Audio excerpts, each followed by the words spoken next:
Sapa Indonesia Pagi kembali hadir untuk Anda saudara, kali ini di segmen Kompas Bisnis bersama saya Putri Oktaviani. Cuaca ekstrem yang diproyeksi terjadi sampai Agustus mendatang beresiko terhadap pertanian. Gagal tanam dan gagal panen mengancam. Menteri Perdagangan Zulkifli Hasan bilang mengantisipasi dampak ini, pemerintah akan mengimpor 3,6 juta ton beras. Skenario impor beras disiapkan pemerintah untuk memastikan ketersediaan dan harga sembako tetap stabil. Pemerintah sudah memutuskan impor beras, kalau nggak salah tahun ini berapa ya? 3,6 juta. 3,6 juta, tentu itu untuk persiapan ya. Karena ini ada perubahan iklim, cuaca ekstrim. Di Filipina saya dengar sudah berapa tuh? Sudah 45 derajat ya? Nah iya, kita kan sudah 34 kan? Kita sudah 34, biasanya 32. Berikutnya saudara, Presiden Joko Widodo memastikan stok beras aman meski Indonesia sudah mulai memasuki musim kemarau.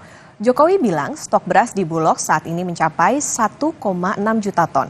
Pemerintah juga sedang membangun sumur pompa untuk mengantisipasi cuaca ekstrim.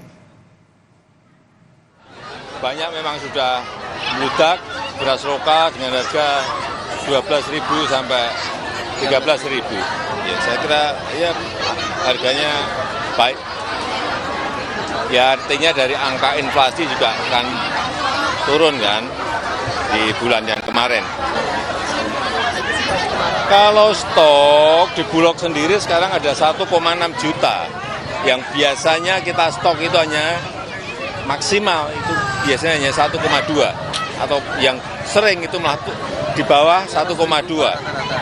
900.000 rata-rata stok kita ini 1,6 stok di Bulog. Coba dicek ke Bulog, bener nggak 1,6? Ya baik. Tapi apapun untuk kemarau ini kita telah mengantisipasi dengan membuat sumur-sumur pompa di titik-titik yang kemungkinan sudah kita hitung akan kekurangan air. Terutama di titik-titik yang berkaitan dengan pertanian, dengan beras.